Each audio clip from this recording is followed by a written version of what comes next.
Hello hello. Audio video clear है बच्चों? Are के, लक्ष्य, अंकुश, ओजस्वी, रिमी, अविनाश, अनुराग, आदित्य, सुमित, सभी बच्चों को नमस्ते, गुड इवनिंग। कंफर्म कर दीजिए ऑडियो वीडियो क्लियर है, सब कुछ सब दुरुस्त है। तो अब हम नए चैप्टर की तरफ बढ़ रहे हैं, that is your current electricity ख़त्म एंड कैपेसिटर।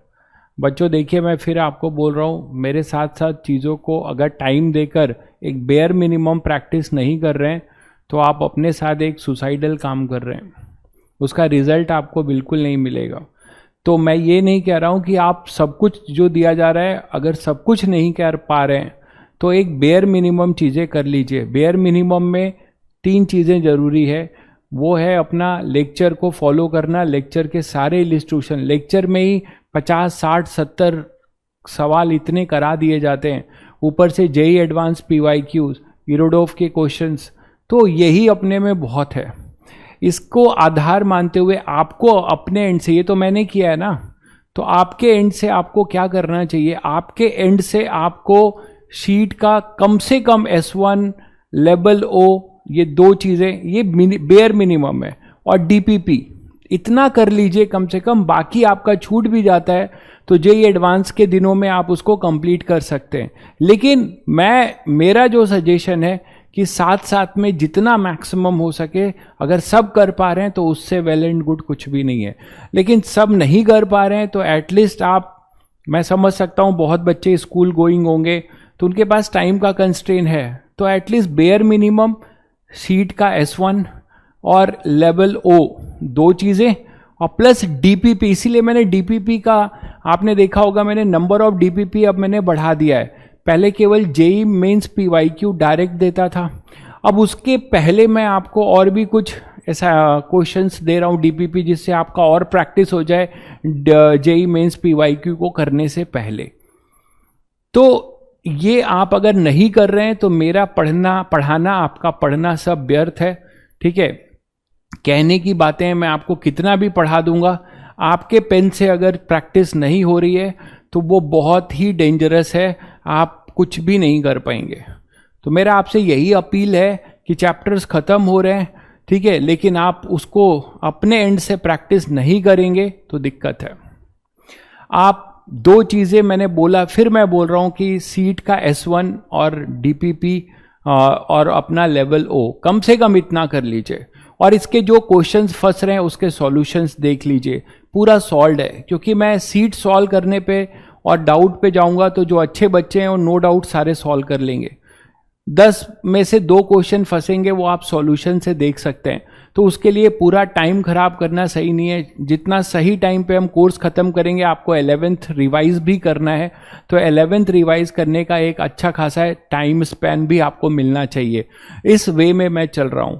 और जो आपका छूट जाएगा, मान लो S2 किसी का छूट रहा है, किसी का लेवल O2 छूट रहा है, तो वो आप जब एडवांस में 3 महीने मिलते हैं उसमें आप कर सकते हैं। इतना कम से कम कर लीजिए, ठीक है। चलिए, तो कैपेसिटर की बात करते हैं। कैपेसिटर क्या है, किसी को पता है? What is capacitor? कमेंट करके बताइए, what is capacitor? What is capacitor? सुना है, कभी देखा है? What is capacitor?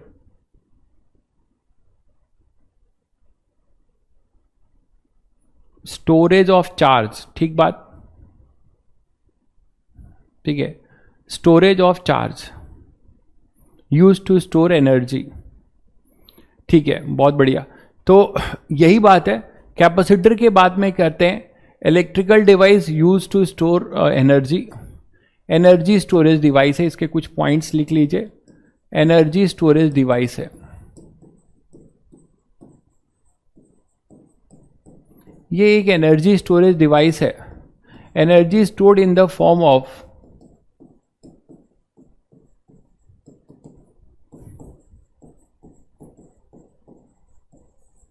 Electrostatic potential energy.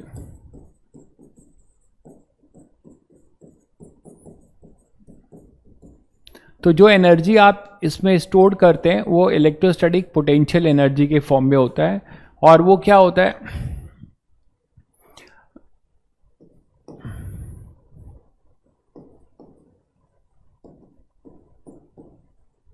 इसमें आप ये भी बोल सकते हैं इलेक्ट्रिक फील्ड कन्फाइंड होता है बिटवीन टू प्लेट्स।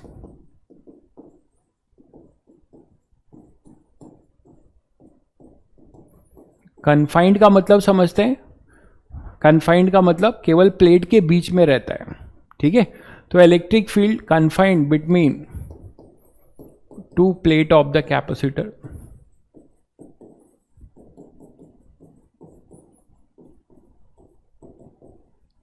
इसीलिए जो हमारी इलेक्ट्रिक फील्ड लाइंस के फॉर्म में जो एनर्जी है वो किसी फिक्स वॉल्यूम में क्या होती है, स्टोर्ड हो जाती है। इसीलिए हम इसको एनर्जी स्टोरेज डिवाइस या चार्ज स्टोरेज डिवाइस भी बोलते हैं। तो electric field confined between two plate of the capacitor, ठीक है। Capacity to stored energy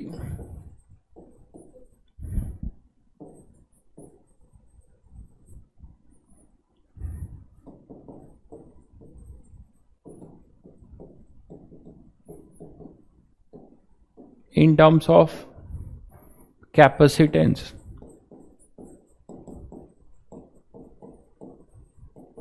of the capacitor,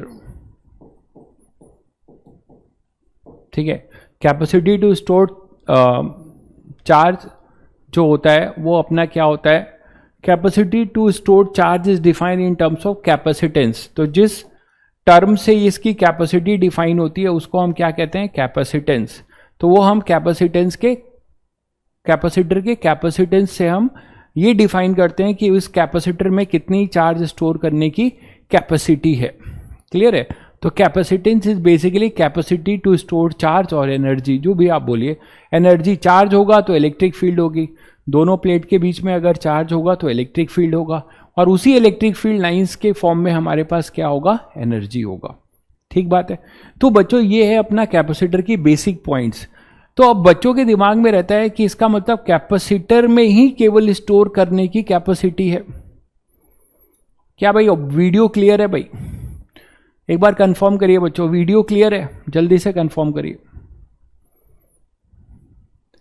okay, lag हो रहा है, जल्दी से कंफर्म करिए वीडियो क्लियर है या लैग हो रहा है? जल्दी से, लैग हो रहा है। ओके,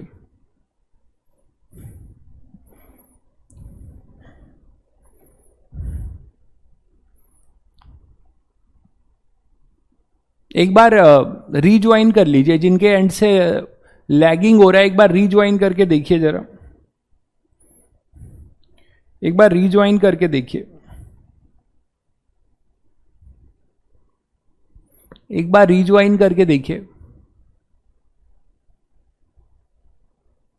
मेरे एंड से तो मैं चेक कर रहा हूं सही है, फिर भी एक बार रीज्वाइन करके देखिए। ठीक है, रीज्वाइन कर लीजिए एक बार।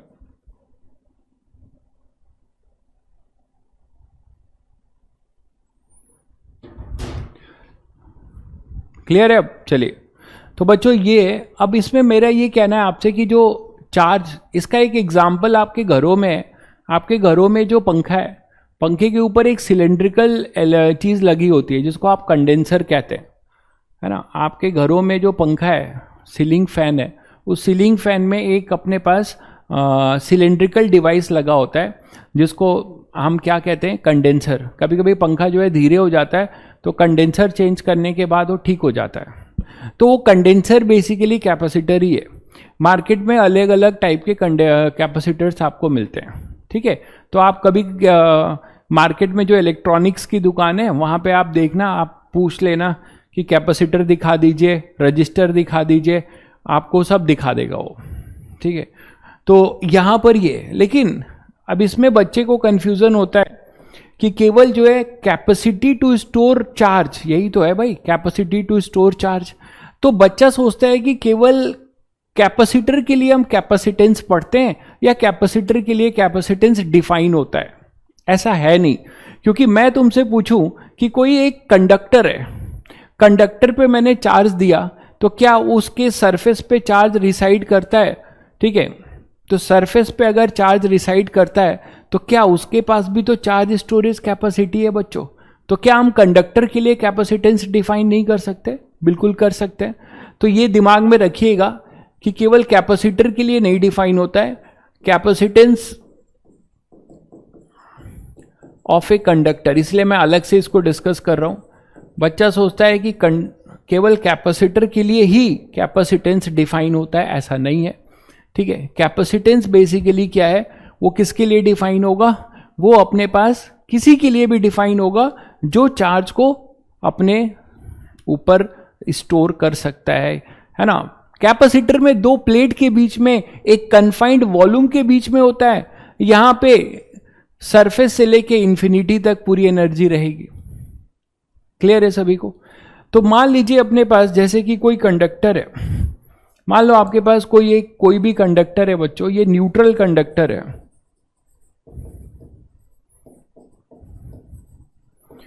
आपने इसको क्या किया? चार्ज करना शुरू किया। आपने इसको चार्ज करना शुरू किया, चार्जिंग कर रहे हैं। तो चार्जिंग के टाइम में इस न्यूट्रल कैपेसिटर को अगर आप चार्ज कर रहे हैं तो किसी टाइम के बाद चार्ज आप कर रहे हो, तो मान लीजिए इसकी आप चार्जिंग शुरू कर रहे हो, इसकी आप चार्जिंग कर रहे हो, धीरे धीरे चार्ज ला रहे हो, इस पे चार्ज लेके आ रहे हो, है ना, इस पे आप चार्ज लेके आ रहे हो। तो चार्जिंग अगर आप कर रहे हो तो आप किसी इंस्टेंट पे इस पे मान लो अपने पास जो भी चार्ज दिया होगा तो ऑब्वियसली नॉन यूनिफॉर्म होगा, रेडियस ऑफ कर्वेचर अलग अलग है ना। तो इस पे मान लो क्यू चार्ज है, इस पे क्यू चार्ज है।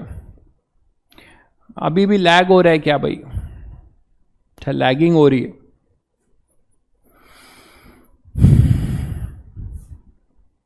एक मिनट रुकिए, बोलता हूं।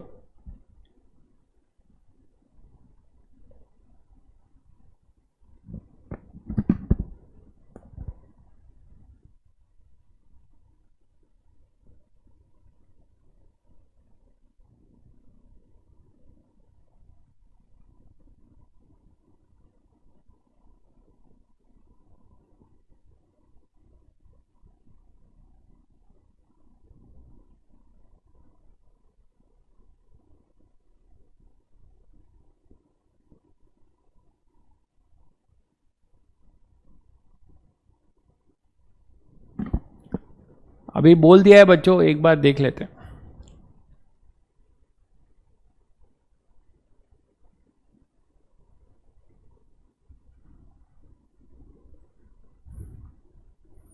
आज जियो नेशन वाइड स्लो है भाई। नेशन वाइज जियो को स्लो क्यों? अब तो जियो का दिन फिर लौट आया है। पहले भी जियो का दिन था, जियो का तो दिन लौट आया। जियो को और स्पीड होना चाहिए। 9 तारीख के बाद जियो का दिन लौट आएगा भाई फिर से। जियो को तो और तेज होना चाहिए।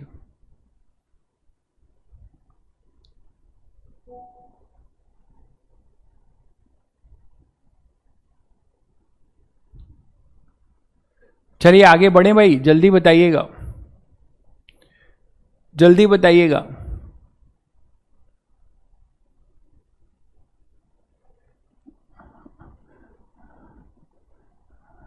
अब ठीक है भाई? अरे ये सब कमेंट मत करो भाई, कुछ मतलब नहीं है, अपने रेलिवेंट नहीं है। दुनिया चलती रहे, तुम्हें भी दुनिया से मतलब नहीं होना चाहिए। तुम्हें बस फिजिक्स केमिस्ट्री मैथ से मतलब होना चाहिए, जेई मेंस और जेई एडवांस से मतलब होना चाहिए। दुनिया कुछ भी हो जाए, भूकंप आ जाए, बाढ़ आ जाए, परमाणु बम गिर जाए, न्यूक्लियर अटैक हो जाए, कुछ भी हो जाए, आपका एक ही सूत्री कार्यक्रम होना चाहिए, फिजिक्स केमिस्ट्री मैथ्स, इसी से मुझे है मतलब। ठीक है, यही आपके दिमाग में होना चाहिए। डोंट बी डिस्ट्रैक्टेड, क्योंकि यही आपको घर, कपड़ा और मकान दिलाएगा, है ना। जीवन में घर, कपड़ा और मकान आपको यही दिलाएगा। आप उसकी लड़ाई लड़ रहे हैं, आप अपनी सर्वाइवल की लड़ाई लड़ रहे हैं। उस एनर्जी को कहीं और मत टिकाइए। Forget about everything, every gossip को भूल जाइए अभी 1 साल के लिए। चलिए भाई, अभी भी लैगिंग है क्या? क्लास स्टार्ट करें भाई? चलिए, no lagging, okay.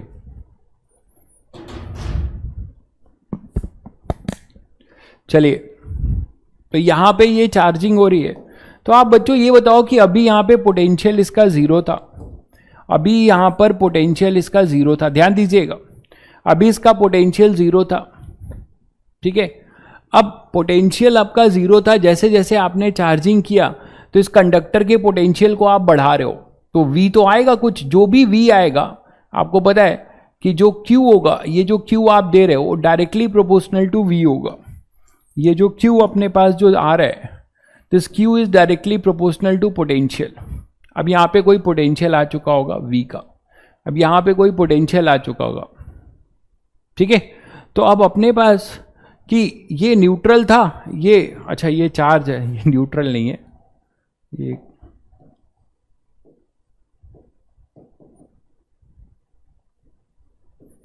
Charging of conductor. तो कंडक्टर को चार्ज करना शुरू कर रहे हैं, तो जो भी Q होगा, जैसे जैसे आप Q दे रहे हो, भाई मैंने बोल दिया है आप थोड़ा संयम रखिए, ठीक है। अब इससे ज़्यादा मैं कुछ कर नहीं सकता, कुछ टेक्निकल प्रॉब्लम होगी सर्वर की या जो भी। भाई अभी थोड़ा और बाकी बच्चे भी बताइए, काम चल जाएगा भाई, जल्दी से बताइए, काम चल जाएगा भाई, जल्दी बताइए।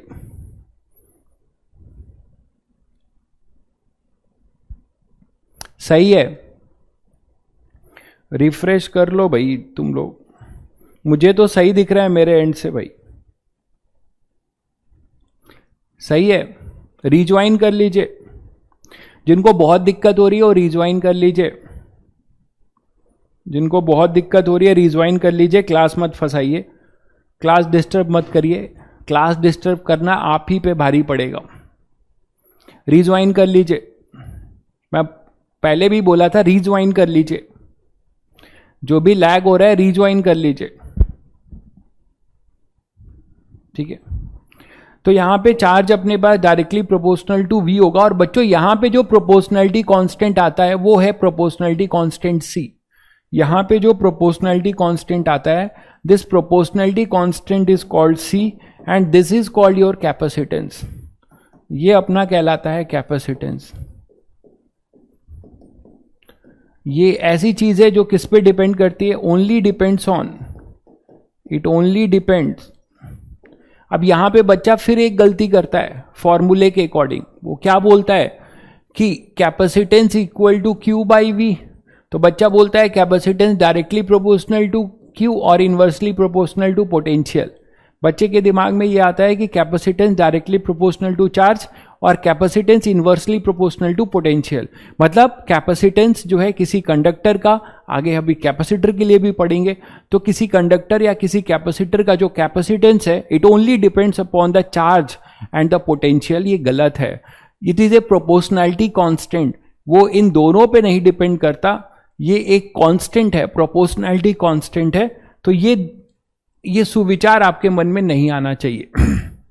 मैं लिख भी दे रहा हूं, it only depends on geometrical configuration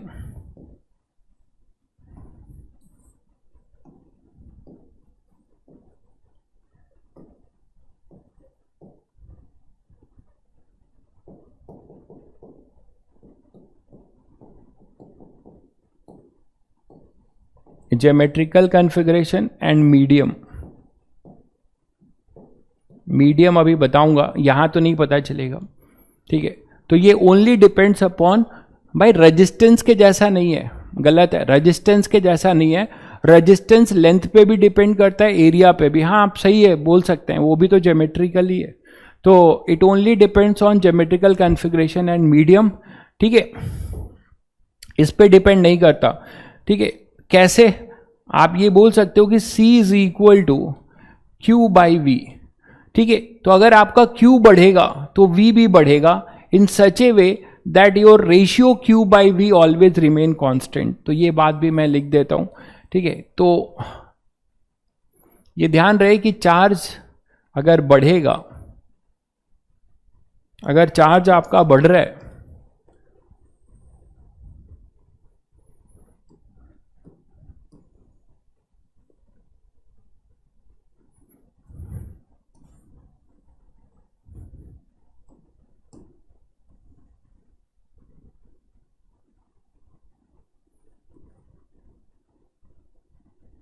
तो आप ये बोल सकते हैं कि C equal to Q by V, C equal to Q by V. मतलब ये हुआ कि if the ratio, if Q is increasing V also increase,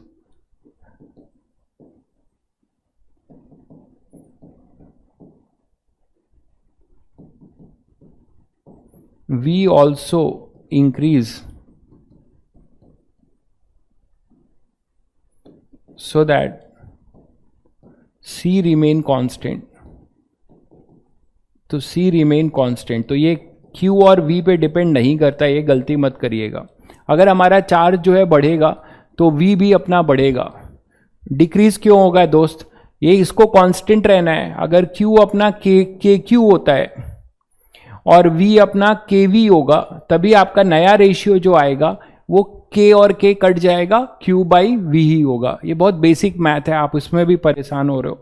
अगर ये इंक्रीज करेगा, ये इंक्रीज करेगा तो इसको भी इंक्रीज करना होगा। अगर ये डिक्रीज करेगा तो इसको भी डिक्रीज होना होगा, जिससे कि C जो है ऑलवेज कांस्टेंट रहेगा। वाइस वर्सा भी लिख दे रहा हूं, डिक्रीज के लिए भी सेम है एंड वाइस वर्सा। ठीक है, तो डिक्रीज के लिए भी यही है। शायद सबको क्लियर हो गया होगा, अब इसमें कुछ बहुत कुछ बताने का नहीं है। तो Q बाई V हमेशा जो रेशियो है वो हमेशा कांस्टेंट रहेगा, ये ध्यान रखिएगा। C केवल डिपेंड करेगा ज्योमेट्रिकल कॉन्फ़िगरेशन। किसके ज्योमेट्रिकल कॉन्फ़िगरेशन पे? अभी हम पढ़ेंगे। जिस पे आपने चार्ज स्टोर किया है उसके ज्योमेट्रिकल कॉन्फ़िगरेशन पे, और जिस को इसको जहां पे चार्ज इसको डिवाइस को आपने स्टोर किया है वो किस मीडियम में है उस पर डिपेंड करेगा बस। ठीक है, तो ये अब मान लीजिए जैसे इसी में मैं आपको बोलूं कि आप सब पढ़ चुके हो, आपको मैं बोलूं स्फेरिकल कैपेसिटर का, आप इस पे चार्ज क्यू है, अगर इस पे चार्ज क्यू है तो क्या आप इसका कैपेसिटेंस बता सकते हो बच्चों, बिना कुछ पढ़े फटाफट, है ना? Spherical conductor having charge Q, radius R, तो what is the capacitance of this conductor? Capacitance of isolated spherical, capacitance of isolated spherical conductor. क्या आप बिना कुछ बोले बता सकते हो इस डिफिनेशन के दम पे? बिना कुछ पढ़े इस डिफिनेशन के दम पे बता सकते हो? अगर आपको कैपेसिटेंस का डिफिनेशन आता है तो आप बता सकते हैं, बिल्कुल बता सकते हैं। क्या हो जाएगा कैपेसिटेंस? क्या हो जाएगा? आप सभी को पता है कि पोटेंशियल क्या है इसका। इसका पोटेंशियल है V, इसका पोटेंशियल है V is equal to Q upon 4 pi epsilon naught R। यही बोलोगे तो Q क्या हो जाएगा? 4 pi epsilon naught R into V।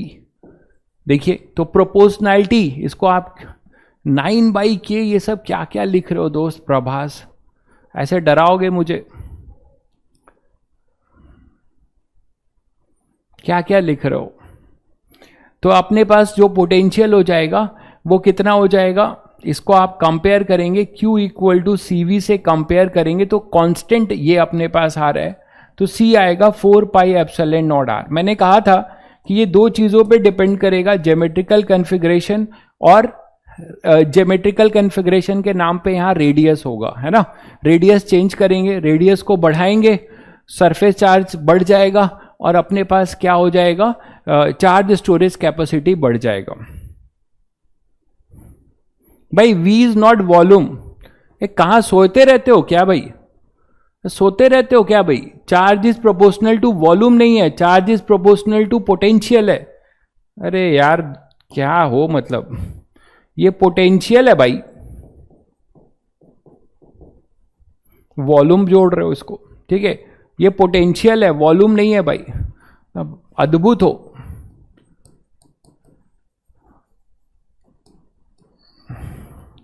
ऐसे पढ़ोगे, ऐसे पढ़ेगा बबुआ, ये बबुआ अपना ऐसे पढ़ेगा। अभी बबुआ मम्मी पापा जो है आस लगाए बैठे कि बबुआ हुई हैं NITN, नाना NITN से ऊपर हुई हैं IITN। मम्मी ये गा रही हैं और बबुआ जो है पोटेंशियल को वॉल्यूम बना रहा है। कैसे पढ़ेगा बबुआ ये? तो यहां पर अपने पास जो है ये आ जाएगा कैपेसिटेंस, ठीक है। तो इसका आप कैपेसिटेंस बता सकते हैं किसी भी आइसोलेटेड स्फेरिकल कैपेसिटर का। क्लियर है? डीएम नहीं, डीएम सीएम पीएम तो बाद में हो ना, पहले आईआईटीएन बन जाओ। तो यहां पे अगर मैं आपसे ये भी पूछूं तो शायद आप ये भी बता सकते हो बच्चों, कैपेसिटेंस ऑफ कंसेंट्रिक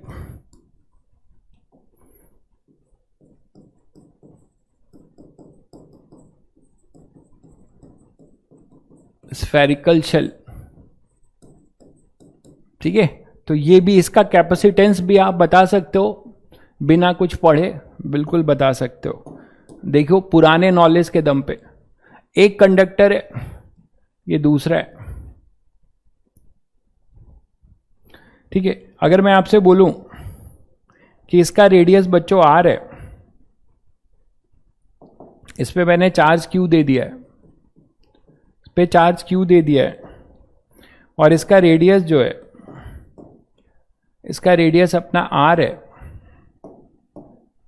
R1 ले लो, और इसका रेडियस R2 ले लो। तो ये R1 है, ये R2 है, ठीक है। ये R1 है और R2 है, ठीक है। तो अब आपसे मैं पूछूं, केवल इनसाइड वाले के पास चार्ज है, इस पे कोई चार्ज नहीं है, इसका कैपेसिटेंस बता सकते हो? इसका कैपेसिटेंस बता सकते हो? हाँ थिन है भाई, थिन है। अरे शेल लिख दिया है भाई, गजब हो यार, ये शेल लिख दिया है तो ऑब्वियसली थिन ही होगा, ठीक नहीं है, दिख ही रहा है, ठीक है। तो capacitance of concentric spherical shell, जल्दी से बताइए, जल्दी से बताइए, जल्दी से बताइएगा।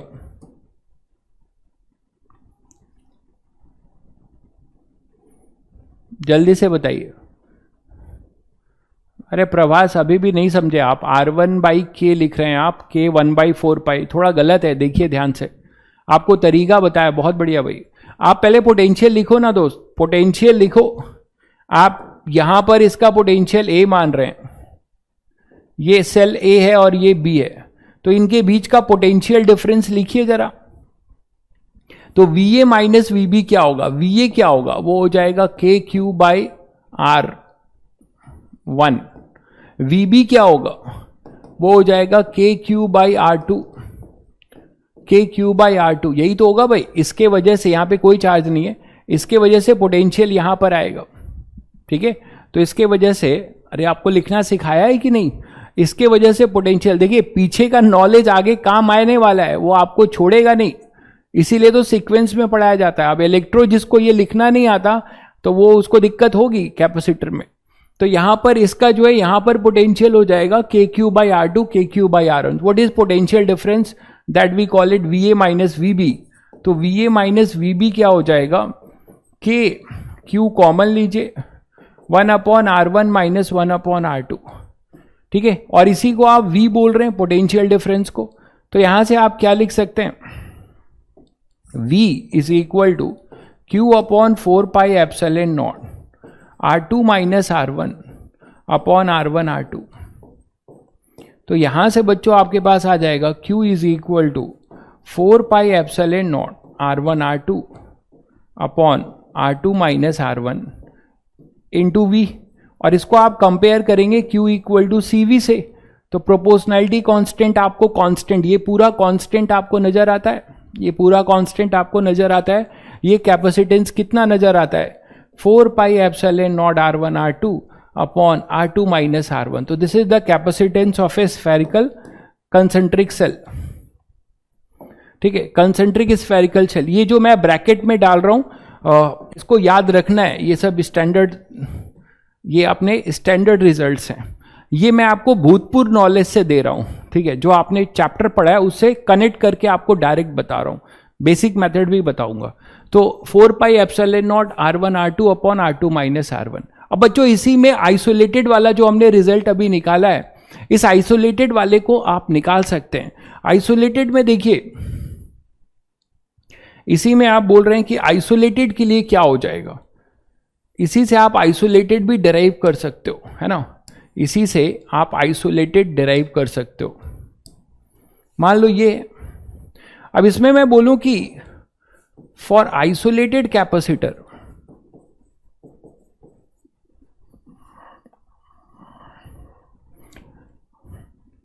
फॉर आइसोलेटेड कैपेसिटर, इसको अब कैपेसिटर अभी बनाया नहीं है, कैपेसिटर अभी बनाएंगे, चलिए उस समय कर लेंगे, अभी क्लियर है ये सभी को, उस समय कर लेंगे।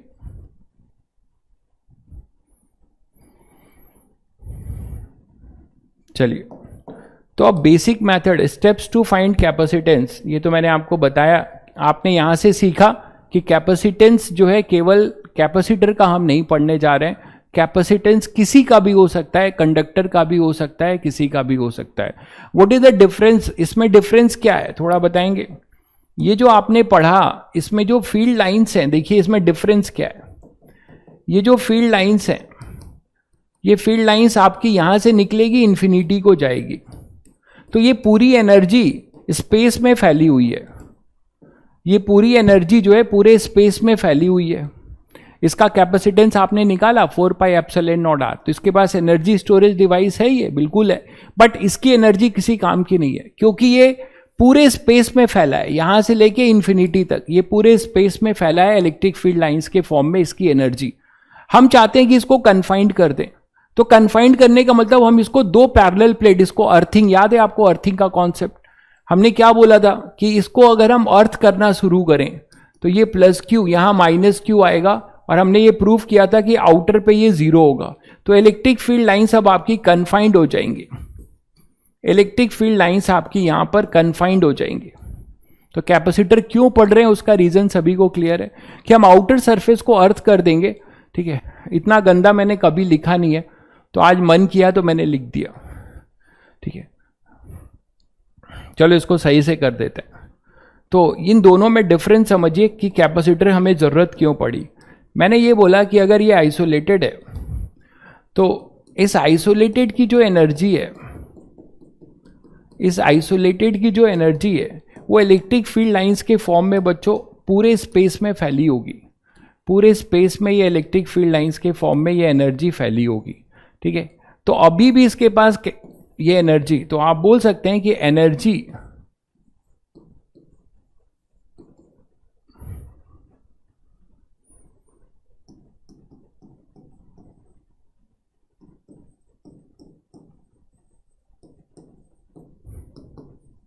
ये कन्फाइंड नहीं है, ठीक है, ये प्लस क्यू चार्ज आर है, इसका कैपेसिटेंस आपको पता है। लेकिन अगर मान लीजिए इसी को अब हम क्या करें, एक और प्लेट लेके आए,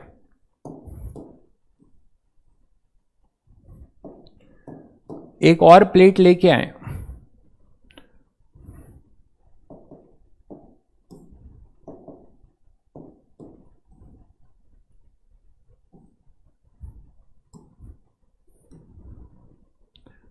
और यहां पे यही क्यू चार्ज है, तो इंड्यूस वाला माइनस क्यू यहां पे रहेगा, और बाकी अगर मैं इसको अर्थ कर दूं, इसको अर्थ कर दूं,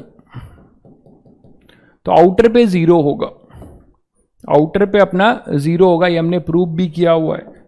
तो यहां से जो इलेक्ट्रिक फील्ड लाइंस है वो कन्फाइंड हो जाएंगे, इलेक्ट्रिक फील्ड लाइंस अपनी कन्फाइंड हो जाएंगी।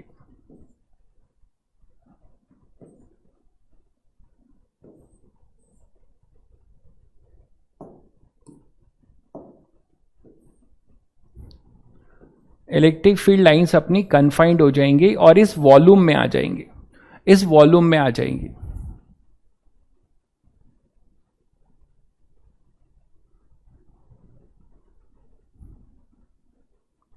ठीक है, तो अब अपने पास भाई जो भी मैं बोल रहा हूं बहुत दुरुस्त बोल रहा हूं, इसकी एनर्जी पूरे स्पेस में होगी, मतलब इलेक्ट्रिक फील्ड लाइंस जहां फैली होंगी उसी के फॉर्म में हमारी एनर्जी होगी।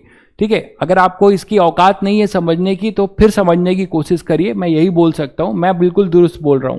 अगर एनर्जी का मतलब वर्क डन, तो अगर कोई आप चार्ज लेके आओगे इंफिनिटी से तो आप वर्क डन करते हो, ये पढ़ चुके हो, और इसकी पोटेंशियल एनर्जी भी हम यहां लिखते हैं, तो इसका मतलब इसके अगेंस्ट हम वर्क करें, यहां पे एनर्जी एसोसिएटेड है, बट वो एनर्जी कन्फाइंड रीजन में नहीं है, थ्रू आउट द स्पेस फैली हुई है, जिसका हम कोई useful amount of work done नहीं कर पा रहे हैं। उसीलिए हमने कैपेसिटर बनाया कि अब हम इसको एक पर्टिकुलर वॉल्यूम में जो है कन्फाइंड कर रहा हूं। ठीक है, 15-16 साल से पढ़ा रहा हूं, तो जो बोलूंगा बिल्कुल दुरुस्त बोलूंगा। आप ऐसा कमेंट मत करिए कि ऐसा कैसे बोल रहे हैं सर, स्पेस में इसकी एनर्जी। आपको डाउट है तो डाउट पूछ लीजिए। ठीक है, बोलने का तरीका सीखिए, लाइफ में ये बहुत काम आएगा। ठीक है, आप IITian बन जाइए, MIT से आ जाइए, आपका एटीट्यूड, आपका वे ऑफ टॉकिंग अगर ऐसा रहेगा तो मुझे नहीं लगता कोई कंपनी भी आपको बर्दाश्त करेगी। ठीक है, तो ये सब सीखिए, लोग नहीं सिखा रहे हैं चीजों को। ठीक है, तो यहां पर अपने पास ये जो है क्या हो जाएगा कि ये -Q और ये +Q, तो ये रीजन में अपने पास क्या हो जाएगा, एनर्जी कन्फाइंड होगा। और आप इसको बोल सकते हैं कि यहां पर अब ये कैपेसिटर बन चुका है। This is basically spherical capacitor, spherical capacitor. तो ये अपने पास स्फेरिकल कैपेसिटर होगा, स्फेरिकल कैपेसिटर। तो ये अपने पास स्फेरिकल कैपेसिटर होगा। ठीक है, this is your spherical capacitor. ठीक है, तो ये अब इसी स्फेरिकल कैपेसिटर का आपको कैपेसिटेंस निकालना है। मैंने आपको एक फंडामेंटल मेथड बताया। ठीक है, तो अब आपको बेसिक किसी भी कैपेसिटर का कैपेसिटेंस कैसे निकालें। ठीक है, तो किसी कैपेसिटर का कैपेसिटेंस कैसे निकालें, आइए देखते हैं। तो capacitance of a capacitor, capacitance of a capacitor. तो कैपेसिटेंस ऑफ ए कैपेसिटर कैसे निकालें, इसके लिए मैं आपको कुछ स्टेप्स लिख दे रहा हूं, थोड़ा सा ध्यान रखिएगा। ठीक है, एज्यूम कैपेसिटर होगा तो हमेशा इक्वल और ऑपोजिट दो प्लेट होंगे, और उसके फेस और फेस पे आपके पास क्या होगा, इक्वल और ऑपोजिट चार्जेस होगा। ठीक है, तो assume equal and opposite charges. आपको मैंने याद है पैरेलल प्लेट के भाई कुछ भी समझ में नहीं आ रहा है रोहित भाई, तो आप यहां से चले जाइए, और क्या ही हो सकता है। ठीक है, आपको कुछ भी नहीं समझ में आ रहा है तो आप पतली गली पकड़िए और यहां से जाइए, और कुछ हो नहीं सकता। एज्यूम इक्वल एंड अपोजिट, आपको समझ में आने के लिए मैं फिजिक्स छोड़ के कुछ और तो नहीं गा सकता ना भाई। ठीक है, और नहीं पढ़ा सकता, फिजिक्स ही पढ़ा पाऊंगा। आपको नहीं समझ में आ रहा है, ये आपकी प्रॉब्लम है भाई। बाकी बच्चे भी और पढ़ रहे हैं, उनको सब समझ में आ रहा है। अब आपके एक आदमी के लिए तो मैं अपनी चीजों को बदल नहीं सकता। तो assume equal and opposite charges, जिसको इलेक्ट्रोस्टैटिक नहीं पढ़ा है वो यहां पे मत ही पढ़े, उसको नहीं समझ में आएगा। Assume equal and opposite charges, ये इलेक्ट्रो का ही पार्ट है। Assume equal and opposite charges on the two plates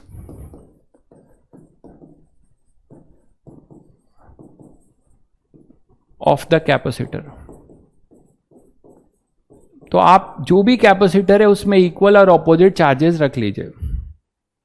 ठीक है, तो यहां पे हाँ पैरेलल प्लेट्स का मैं ये बता रहा था कि हमने पैरेलल प्लेट का कॉन्फ़िगरेशन पढ़ा था, अर्थिंग सीखी थी।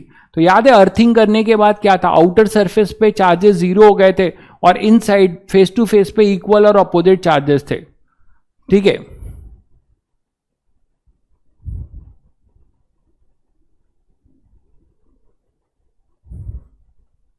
तो assume equal and opposite charge on the two plates of the capacitor. उसके बाद आप क्या करिए कि find electric field, electric field between two plates of the capacitor. तो दोनों प्लेट ऑफ द कैपेसिटर के बीच में इलेक्ट्रिक फील्ड लिख दीजिए। ठीक है, तो अब यहां पे find electric field between two plate of the capacitor. उसके बाद थर्ड स्टेप क्या है, कैलकुलेट पोटेंशियल डिफरेंस। अब जिसको ये इलेक्ट्रो नहीं पढ़ा है, जिसने इलेक्ट्रोस्टैटिक नहीं पढ़ा है, उसको ये फॉर्मूला कहां से पता चलेगा। ठीक है, तो calculate potential difference, calculate potential difference between two plates of the capacitor. Two plates of the capacitor. Calculate potential difference between the two plates of the capacitor. और ये जो होगा किस फॉर्मूले से लिखेंगे? Minus integral EDR. मैंने कहा था यहाँ डॉट लगाने की जरूरत नहीं है, आप सीधे सीधे RI टू RF कर लीजिए. ये यहां से आप पोटेंशियल निकाल लीजिए. जब आप यहां पे पोटेंशियल निकाल लोगे, ठीक है, जब आप यहां पे पोटेंशियल निकाल लेंगे, अरे भाई रोहित पढ़ाने दो भाई, ठीक है, नहीं तो फिर ब्लॉक करना पड़ जाएगा आपको अननेसेसरी. मैंने कहा आपको नहीं समझ में आ रहा है, आपने इलेक्ट्रोस्टैटिक नहीं पढ़ा होगा शायद, तो नहीं समझ में आ रहा होगा. और नहीं समझ में नहीं आने की कोई गारंटी नहीं ली है मैंने, ठीक है. आप पढ़ाई करने दो, बाकी बच्चों का नुकसान मत करिए, आपको ब्लॉक करना पड़ेगा मुझे. अननेसेसरी दिमाग खराब कर रहे हैं आप, ठीक है. आपको अगर बैकलॉग है तो पहले बैकलॉग कंप्लीट करिएगा, फिर पढ़िएगा तो आपको समझ में आएगा. और आप इंटेंसली चीजों को कर रहे हैं, आपको ब्लॉक कर दूंगा हमेशा के लिए, दिक्कत हो जाएगी आपको. Calculate potential difference between two plates of a capacitor. और यहां पे अपने पास क्या है कि आप इसको कंपेयर कर सकते हैं लास्ट वाले को. ये जो पोटेंशियल आएगा, compare the above result with Q equal to CV and find Q and find C and find C. ठीक है, तो ये एक तरीका है, जनरल मतलब बेसिक मेथड है. बाकी मैंने आपको कंडक्टर का, जैसे आपको पोटेंशियल डायरेक्ट लिखना आता था, ठीक है, आपके पास पोटेंशियल लिखना आता था. और जब पोटेंशियल लिखना आता था तो आप क्या कर सकते हैं, पोटेंशियल डिफरेंस लिखकर easily Q equal to CV compare कर सकते हैं. बट ये अपना फंडामेंटल मेथड है. अगर आपको पोटेंशियल पहले लिखना है और पोटेंशियल निकालने के लिए E डॉट DR करना है, EDR करना है, और वहां से आप जो है Q इक्वल टू CV करेंगे. क्लियर है? अब आइए इस पे, जैसे कैपेसिटर जो है, हमने स्फेरिकल कैपेसिटर का मैंने डायरेक्ट बताया था. अब इस बेसिक फॉर्मूले से भी आपको बता दूं, क्योंकि हर जगह हर अप्रोच काम आएगा, कहां क्या जरूरत पड़ेगी पता नहीं. तो कैपेसिटेंस ऑफ स्फेरिकल कैपेसिटर, एक तो हमने पोटेंशियल डिफरेंस वाला मेथड बताया.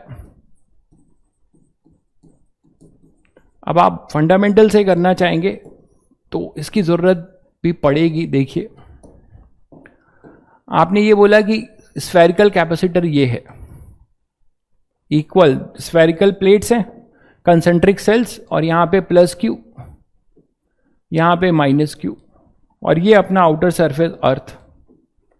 अंडरस्टूड है कि जब भी आप कैपेसिटर पढ़ रहे होंगे तो चीजें आपकी क्या हो जाएगी, अर्थ रहेगी.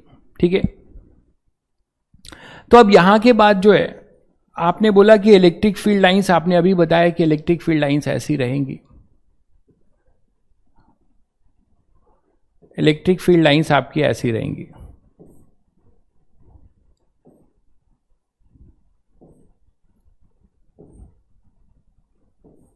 तो ये इलेक्ट्रिक फील्ड लाइंस हो गई.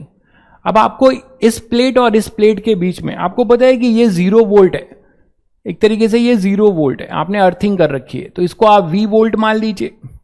ये अपना V वोल्ट होगा, ये वाला, ये अपना V वोल्ट होगा. ठीक है, तो ये अपने पास, भाई रोहित मैं फिर आपको लास्ट वार्निंग दे रहा हूं, नहीं तो मुझे फोन उठाना पड़ेगा, आपको ब्लॉक करना पड़ेगा. लास्ट वार्निंग दे रहा हूं, समझ जाइए. तो अपने पास ये Q है और ये माइनस Q है, और ये अपने पास ये V है, और ये 0 वोल्ट है. अब आप क्या कर सकते हो, इसमें कंसेंट्रिक स्फेरिकल शेल पुट करो, मतलब x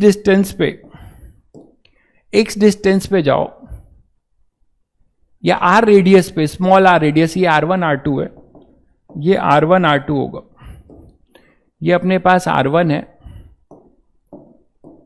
ये R1 है, और ये अपने पास R2 है. ये R1 है और ये R2 है. अब हम कह रहे हैं कि हमें पोटेंशियल डिफरेंस चाहिए. तो पोटेंशियल डिफरेंस के लिए आप सभी को पता है कि इनसाइड जो इलेक्ट्रिक फील्ड होगी वो इस प्लस Q के वजह से होगी, और इस ये जो आपका स्फेरिकल शेल है बाहर के लिए पॉइंट चार्ज की तरह बिहेव करता है, तो इसकी field lines E dot D R में ई इंटू डी डायरेक्ट नहीं लिख सकते, आपको इंटीग्रेट करना पड़ेगा। ये बात सबको समझ में आ रही है कि यहां पर इस कंसेंट्रिक स्फेरिकल शेल इनर वाले की वजह से इलेक्ट्रिक फील्ड है ना, बाहर वाले के लिए तो यहां पे फील्ड जीरो है। तो यहां पे गॉसियन सरफेस भी लोगे तो क्यू चार्ज यहां पे इंक्लोज होगा, इसी की वजह से आपकी net field, net electric field होगी। अब जो भी आपकी ये नेट इलेक्ट्रिक फील्ड है ये वेरी कर रही है, क्योंकि बाहर वाले के लिए है ना कंसेंट्रिक स्फेरिकल शेल ये वाला, इसके लिए बाहर के लिए पॉइंट चार्ज की तरह बिहेव करेगा। तो किसी आप एक्स डिस्टेंस पे जाके और dx का एक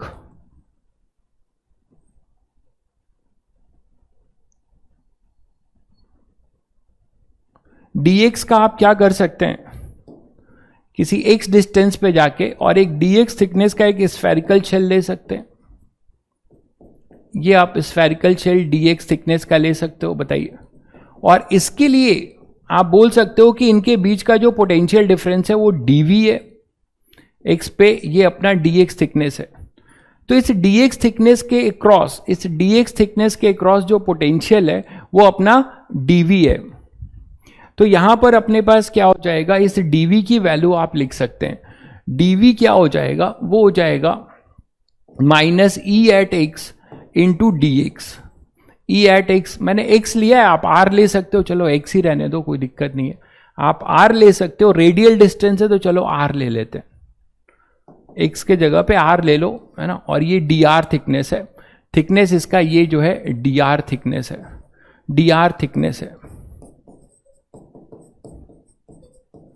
तो ये dr थिकनेस है, ठीक। तो r पे आपने dr लिया, तो लेट dv हमने माना, dv क्या है, पोटेंशियल अक्रॉस dr थिकनेस, ये भी लिख देता हूं, पोटेंशियल डिफरेंस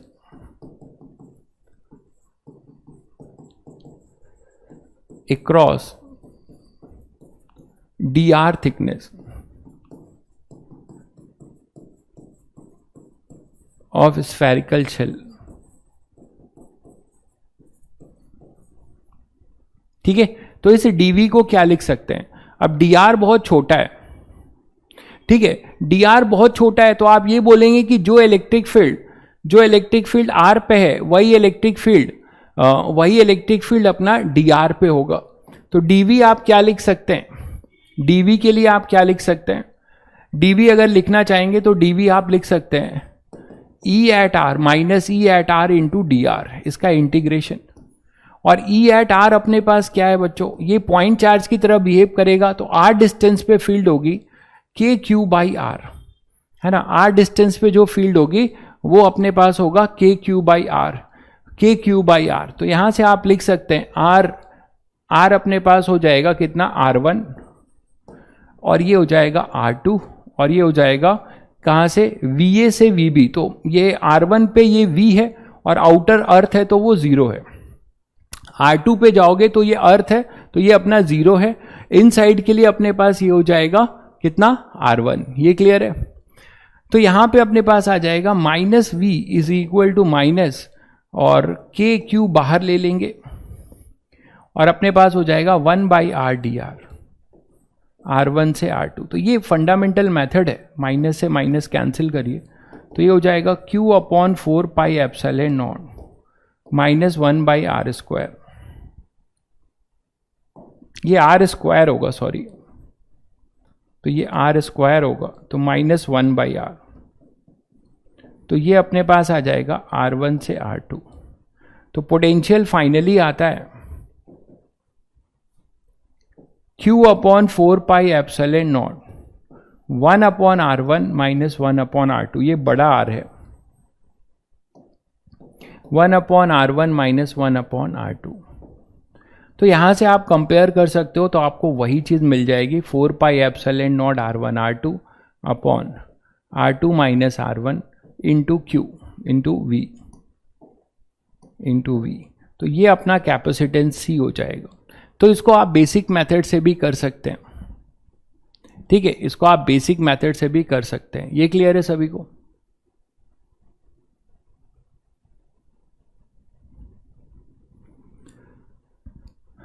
ठीक है, तो इस तरीके से आप स्फेरिकल के लिए आपने किया। आप अब इसी तरीके से पहले ये देख लीजिए, जिसको लिखना है लिख लीजिए।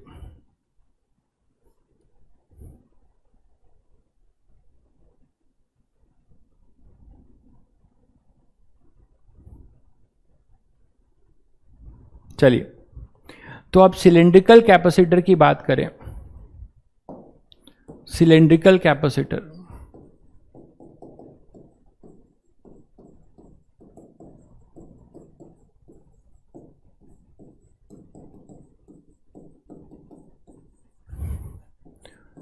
सिलेंड्रिकल कैपेसिटर, तो कैपेसिटेंस ऑफ सिलेंड्रिकल कैपेसिटर, तो अपने पास याद है वेरी लॉन्ग है, ऑब्वियसली ये वेरी लॉन्ग रहेगा।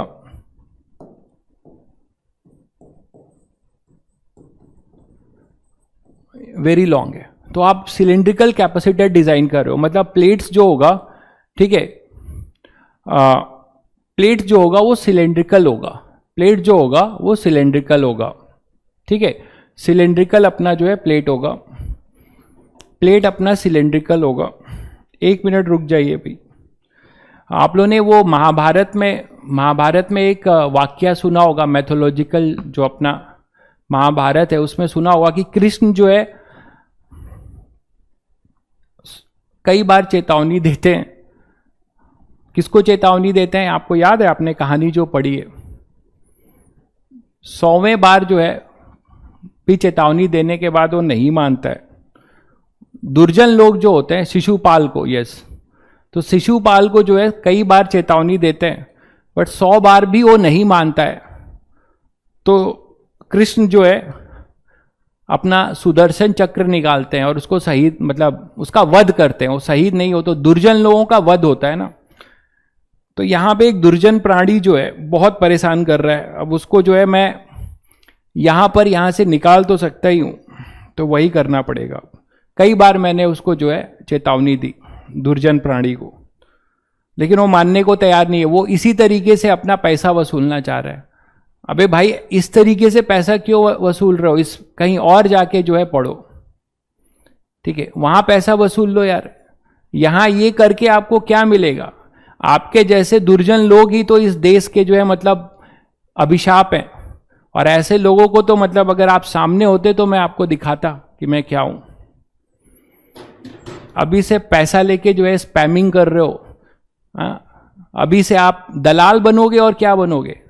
नो डाउट आप फॉर्च्यूनर चढ़ लोगे, पैसा कमा लोगे, बट एक सच्चे आदमी थोड़े बन सकते हो। आपको कभी लाइफ में शांति थोड़े मिलेगी जब आप अननेसेसरी किसी को परेशान करेंगे जिसका कोई लेना देना नहीं है आपसे। और आप मुझे नहीं कर रहे हैं, ऐसे कई हजार बच्चों को परेशान कर रहे हैं जिसका करियर जो है स्टेक पे लगा हुआ है। Capacitance of cylindrical capacitor very long. तो यहां पर आप क्या कर सकते हैं कि आप एक सिलेंड्रिकल कैपेसिटर लीजिए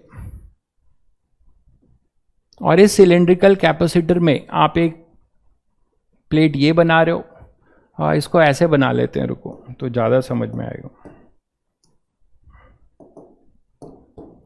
तो ये कैपेसिटर है बच्चों सिलेंड्रिकल,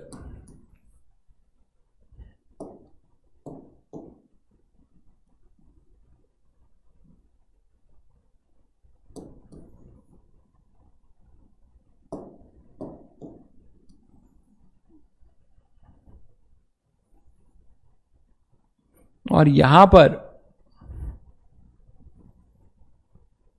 ये एक सिलेंड्रिकल कैपेसिटर है, ठीक है, ये एक सिलेंड्रिकल कैपेसिटर है। अब इस सिलेंड्रिकल कैपेसिटर में, इस सिलेंड्रिकल कैपेसिटर में, इस सिलेंड्रिकल कैपेसिटर में अपने पास ये R1 है, मान लो ये R2 है, ये अपने पास R1 है, ये अपने पास R2 है। और आपने क्या किया, यहां पे चार्ज डाला होगा यहां कोई, और इसको आउटर वाले को अर्थ किया है, ठीक है, और यहां पे कुछ आपने चार्जिंग कर रखी है, तो कुछ चार्जेस के वजह से यहां पे सिलेंड्रिकल पे चार्जेस हैं।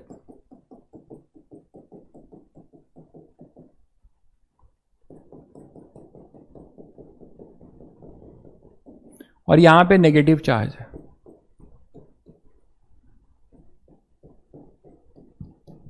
ठीक है, तो पॉजिटिव और नेगेटिव चार्ज है। ठीक है, अब बच्चों यहां पे फिर से आपकी फील्ड कन्फाइंड हो गई है, आपकी फिर से फील्ड जो है यहां पे कन्फाइंड हो गई है और केवल इस प्लेट से निकल रही है और इस प्लेट में टर्मिनेट हो रही है। मतलब our energy is confined in this cylindrical volume, इस सिलेंड्रिकल वॉल्यूम में हमारी एनर्जी जो है कन्फाइंड हो चुकी है। अब इसका हमें कैपेसिटेंस निकालना है। फंडामेंटल चीज वही है, बस इसमें आपको एक पुराना ज्ञान आना चाहिए कि इसकी इलेक्ट्रिक फील्ड लाइंस आउटसाइड के लिए क्या हो जाती है। जल्दी से रिप्लाई करिए, इसकी इलेक्ट्रिक फील्ड आउटसाइड के लिए क्या हो जाएगी? इसकी इलेक्ट्रिक फील्ड जस्ट आउटसाइड के लिए, मतलब R1 से इधर, यहां पे आप कहीं पे इलेक्ट्रिक फील्ड लिखोगे R डिस्टेंस पे, तो अब आप यहां पे electric field for R1 distance बता दीजिए। ER क्या हो जाएगा, ये आना चाहिए। मान लीजिए टोटल चार्ज अपने पास Q है, लेंथ इसका L है, लेंथ इसका L है, और वेरी लॉन्ग का मतलब भी समझ रहे हो आप लोग कि जो लेंथ है वो much greater then R1 and R2 है। वेरी है ना, सिग्मा अपॉन क्या लिख रहे हैं, देखिए कितने को याद है।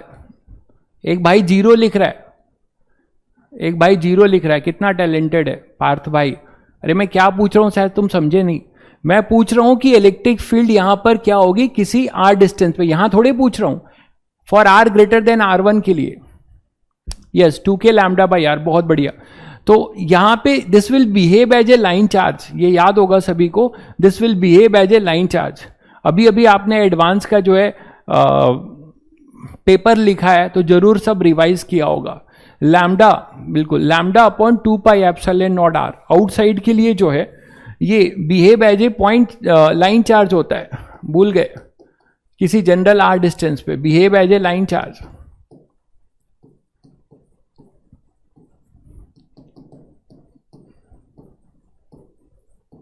फॉर आउटसाइड, याद आ रहा है। और लैम्डा, ठीक है लैम्डा नहीं दिया है, लैम्डा आप लिख सकते हो ना, लैम्डा क्या लिखोगे, lambda by L equal to Q, उल्टा लिख दिया, Q by L equal to lambda. तो अपने पास Q by L is equal to lambda, तो आप इसको यहां पे ER जो है लिख सकते हो गिवन डेटा के टर्म्स में, Q upon 2 pi epsilon naught L into R। तो ये अपने पास ER हो जाएगा। ठीक है, अब आप यहां पे जैसे बच्चों वहां पे सिलेंड्रिकल, ये काम आप तीसरी बार कर रहे हो, आई थिंक तीसरी बार कर रहे हो। थर्मो में किया, करंट इलेक्ट्रिसिटी में किया, अब आप फिर कर रहे हो, तो ये तीसरी बार ये अप्रोच कर रहे हो। यहां एक सिलेंड्रिकल शेल कट करेंगे, यहां पे एक सिलेंड्रिकल शेल कट करेंगे, याद आ रहा है सभी को। तो मैंने कहा था कि अप्रोच अगर सीख लोगे तो सब सिमिलर लगेगा। तो यहां पे एक सिलेंड्रिकल शेल होगा कट, यहां पे एक सिलेंड्रिकल शेल कट होगा, और ये जो सिलेंड्रिकल शेल होगा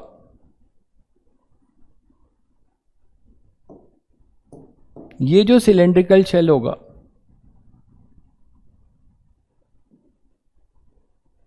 ये R पे आप गए हैं, ध्यान दीजिएगा, आप यहां से R पे गए, क्या है R पे गए हैं, और इस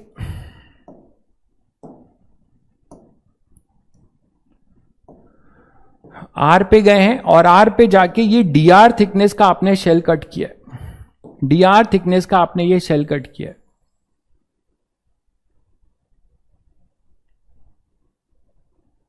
ये DR थिकनेस का आपने ये शेल कट किया है।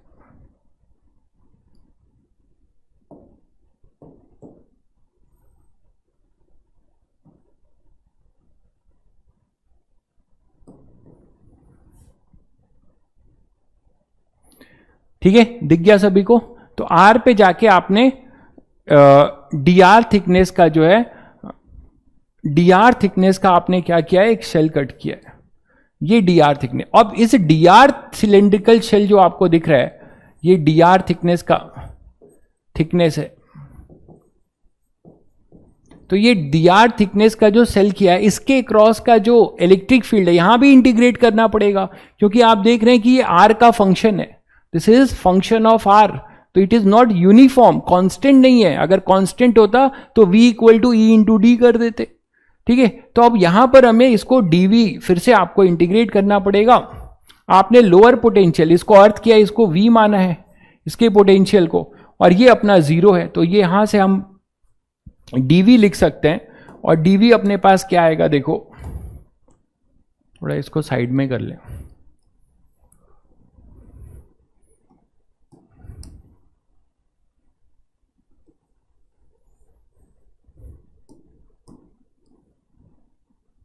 तो यहां पे अपने पास dv जो आएगा वो हो जाएगा minus E at R into D R, और इसको आप इंटीग्रेट करोगे, r जब अपना R1 है और ये तब V वोल्ट है, और जब R2 है तो ये 0 वोल्ट है। बहुत आसानी से आप इसको इंटीग्रेट कर सकते हो।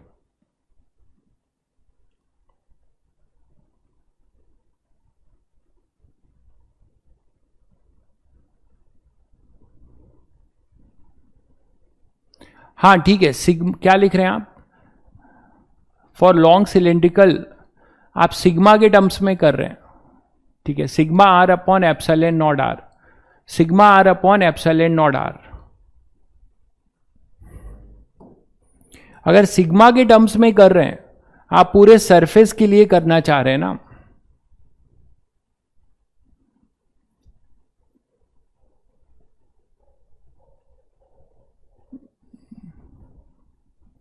नहीं, अगर मैंने ये लिया है lambda much much greater then R1 R2, देखिएगा जरा ध्यान से,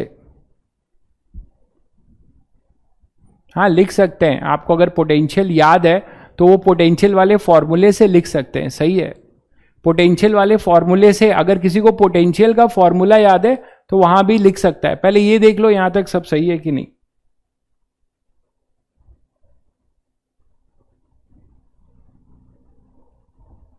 ये क्लियर है भाई।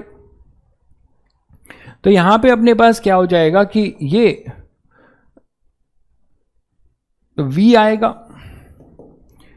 मतलब माइनस V, माइनस इसको आप लिखोगे तो ये अपने पास Q upon 2 pi epsilon naught L, ये बाहर होगा, और dr अपॉन R ये हो जाएगा R1 से R2। ठीक है, यहां से आप बता सकते हो कि जो V आएगा वो फाइनली ये आएगा Q upon 2 pi epsilon naught L ln R2 upon R1। Now you can compare, तो Q को इधर ले आओ, इसको कांस्टेंट को V के साथ मल्टीप्लाई करो, तो 2 pi epsilon naught L ln R2 by R1 into Q into V। तो Q इक्वल टू CV से आप कंपेयर कर सकते हो, तो आपको कैपेसिटेंस मिल जाएगा। ये भी मैं बोलूँगा याद रखिएगा, ये सब स्टैंडर्ड रिजल्ट्स हैं, जरूर याद रखिएगा, खासकर जेईई मेंस जैसे एग्जाम के लिए। ठीक है, तो ये स्टैंडर्ड रिजल्ट्स याद रखिएगा। ठीक है, तो 2 pi epsilon naught L ln R2 upon R1। ठीक है, ये कई बार आपने तीसरी बार किया है, सेम डिफरेंशियल एलिमेंट कट करके आपने हीट में किया था, हीट ट्रांसफर में किया था, थर्मो में याद करो।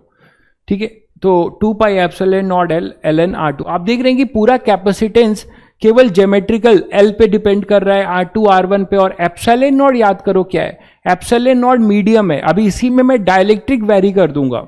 मैं ये फंडामेंटल मेथड क्यों बता रहा हूं, इसी में क्या होगा, अभी मैंने आपको डाइलेक्ट्रिक नहीं पढ़ाया इसलिए मैं यहां इंट्रोड्यूस नहीं कर रहा हूं, अभी तो दिक्कत होगी। डाइलेक्ट्रिक इंट्रोड्यूस कर दूंगा। याद करो जैसे कि कंडक्टिविटी के याद है, तो कंडक्टिविटी के को मैंने वेरी करा दिया था, तो वहां से भी क्वेश्चन बन सकता है। तो यहां पे ये जो मीडियम है, अभी एयर है, ये पूरा मीडियम दोनों प्लेट के बीच में एयर है, मैं यहां पे कोई मटेरियल भर दूंगा, डाइलेक्ट्रिक कांस्टेंट है, आगे पढ़ेंगे अभी, तो वहां से भी आपको चीजें बदल जाएंगी, और अप्रोच लेकिन वही होगा।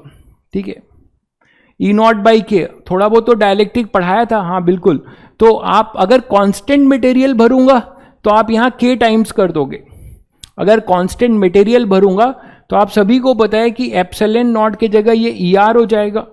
अगर मीडियम की बात करो, इन मीडियम ई आर, इतना तो पता ही था तुम लोगों को कि जो ई आर होगा वो के ई नॉट होगा, तो यहां पे सी जो हो जाएगा वो के टाइम्स ऑफ सी हो जाएगा।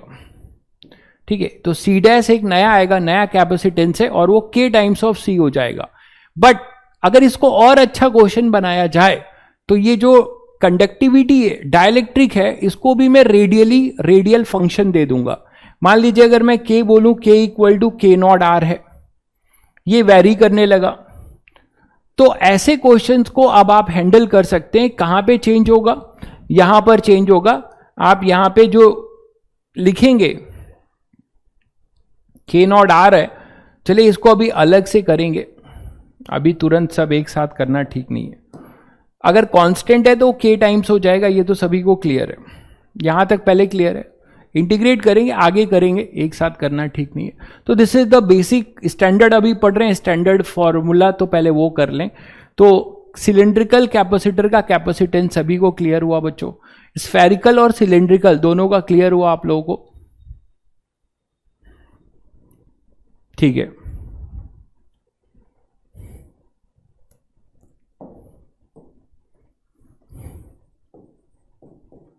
नेक्स्ट बात करते हैं कैपेसिटेंस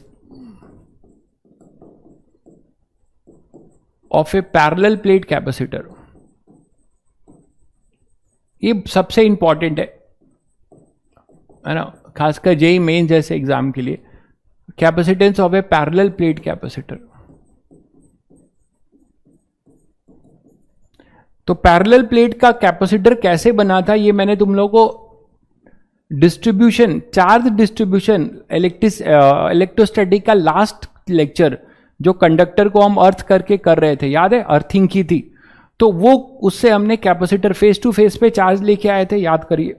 तो उस पे ये था अपना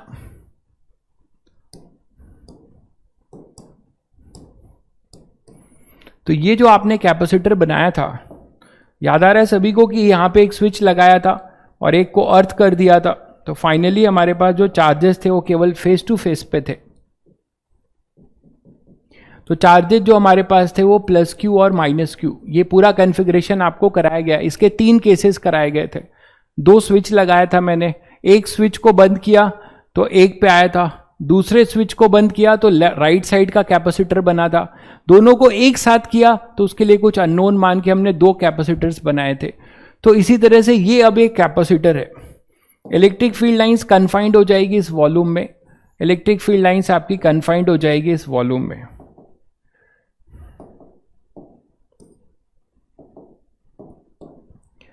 इलेक्ट्रिक फील्ड लाइंस आप कन्फाइंड हो जाएगी आपके वॉल्यूम में,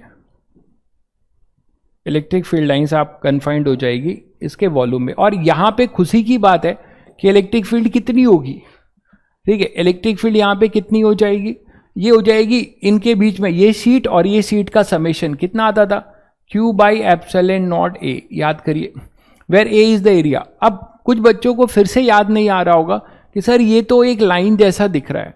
एक्चुअली मैं बार बार नहीं बताऊंगा, फिर भी दिमाग में क्या होना चाहिए बहुत जरूरी है। ये इसका फ्रंट व्यू है, एक्चुअली कैसा है वो देख लीजिए,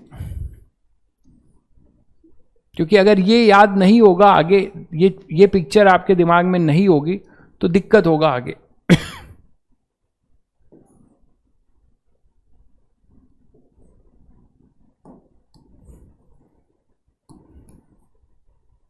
ये ऐसा है और ये चीज आपकी अर्थ है।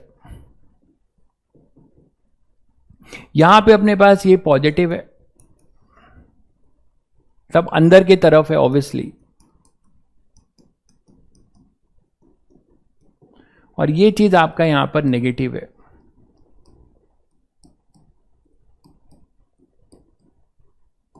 और ये अपने पास इलेक्ट्रिक फील्ड है।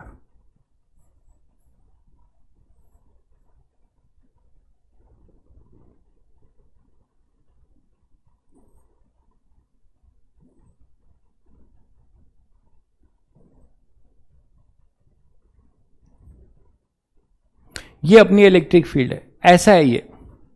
अब इसको सामने से देखोगे, अगर आप इसको सामने से देखोगे इधर से, तो आपको ये दिखेगा केवल, इस प्लेट की ये थिकनेस होगी, प्लेट का एरिया का मतलब सभी बच्चे समझ रहे हैं, ये W है विड्थ, और अगर ये लेंथ होगा L,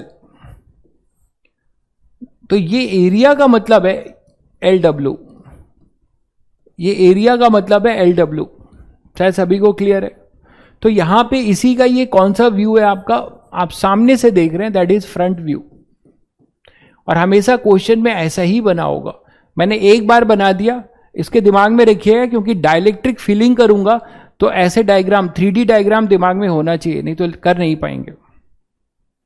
चलिए, तो अब यहां पे Q बाई एप्सिलॉन नॉट ए, ये सभी को क्लियर है भाई। सूर्यांश, ये शीट का होता है सिग्मा बाई 2 एप्सिलॉन नॉट, और इस शीट का इधर और इस शीट का भी इधर। बताइए, इस लेवल पे आप ये पूछ रहे हैं, आपको डाउट हो रहा है, तो ये दोनों जुड़कर सिग्मा बाई एप्सिलॉन नॉट होगा, और सिग्मा का मतलब Q बाई ए, तो ये होगा।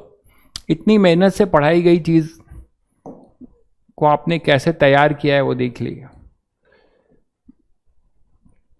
तो ये D है। ऑनलाइन बच्चों की यही दिक्कत है भाई, सही बात बताऊं तो ऑनलाइन बच्चों को यही दिक्कत है। बच्चे केवल क्लास करते हैं, आंखें फोड़ फोड़ के अपनी क्लासेस करते हैं। क्लास में तो बहुत पंचुअल रहते हैं, क्लास करते हैं बस, लेकिन कुछ करते नहीं है खुद से। ये बहुत बड़ा प्रॉब्लम है। तो ये अपने पास Q बाई एप्सिलॉन नॉट ए, यहां तक आने के बाद अब आप इसमें V लिखना है तो V तो आप आसानी से लिख सकते हो, ये 0 वोल्ट है, मान लो ये V वोल्ट है, इसका ये V वोल्ट है, तो पोटेंशियल डिफरेंस V हो जाएगा। तो आप इसको बहुत आसानी से लिख सकते हैं और इसका कैपेसिटेंस निकाल सकते हैं। बताइए क्या होगा इसका कैपेसिटेंस, जल्दी बता दीजिए।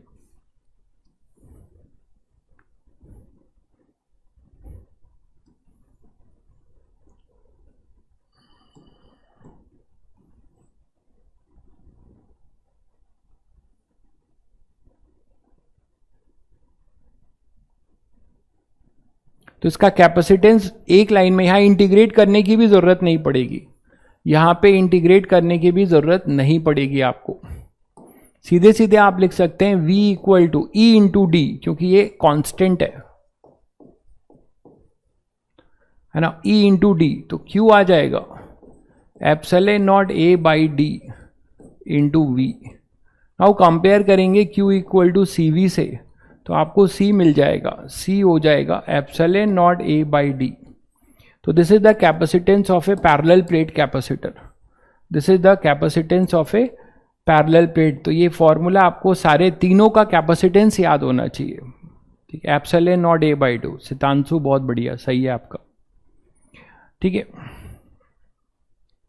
तो epsilon not A by D ये अपना जो हो जाएगा वो कैपेसिटेंस हो जाएगा एक पैरेलल प्लेट कैपेसिटर का, ठीक है। पैरेलल प्लेट कैपेसिटर का ये अपना हो जाएगा कैपेसिटेंस, ये क्लियर है।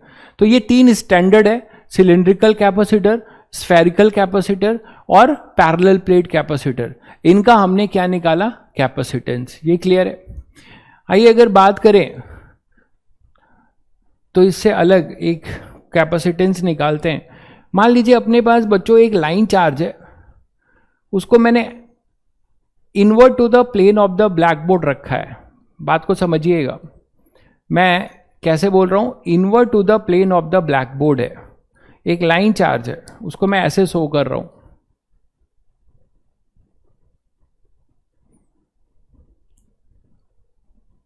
एक लाइन चार्ज है और इस लाइन चार्ज में इनके बीच का जो डिस्टेंस है वो d है। ये सिलेंड्रिकल नहीं है, पहले तो मैं आपको ये डायग्राम क्लियर करूं।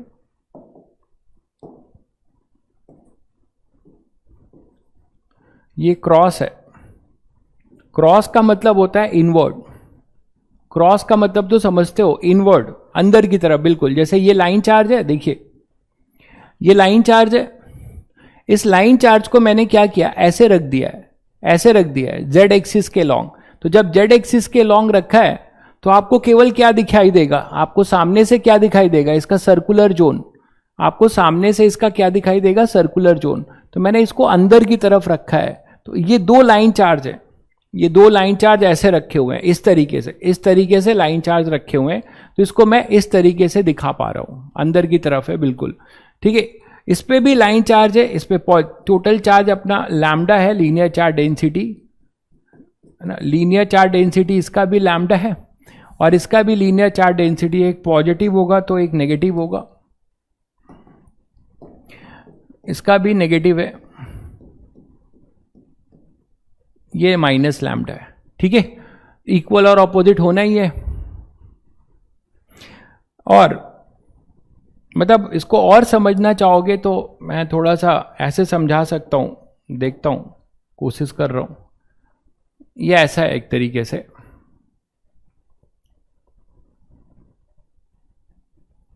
समझ तो गए होगे शायद सभी लोग। पहले ये बताओ, ये सबको समझ में आया? जेड एक्सिस के लॉन्ग, बिल्कुल। ये जो सिलेंडर है, लाइन चार्ज है, दोनों लाइन चार्ज, ये लाइन चार्ज ऐसे होंगे, इसको मैंने ऐसे रख दिया है, ऐसे रख दिया, इस तरीके से, इस तरीके से रखा है, ठीक है। हाँ, इनफाइनाइट लाइन चार्ज है, मैं लिख दे रहा हूं। हम क्या निकालने जा रहे हैं? ये क्वेश्चन ही एक तरीके से, अच्छा क्वेश्चन बनेगा एडवांस लेवल का, तो ये थ्योरी नहीं है, क्वेश्चन ही है। Capacitance of two infinite line charge, है ना, ये है invert to the black board.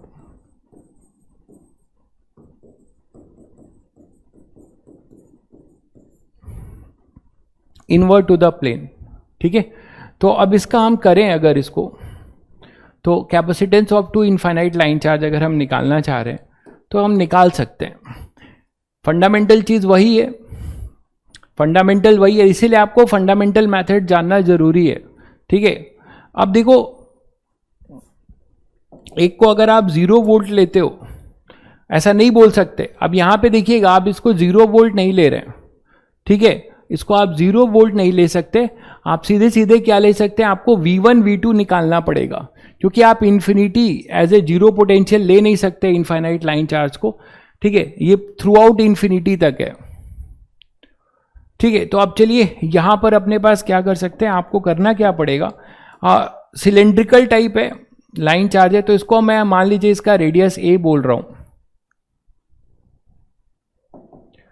इसका रेडियस मान लीजिए यहां पर ए बोल रहा हूं, ए रेडियस है, और इसका रेडियस भी ए ही होगा। तो आप सरफेस से यहां से आके यहां तक का निकालना चाह रहे हैं, तो आपको इसके सेंटर से, इसको मैं हटा रहा हूं फिर, है ना,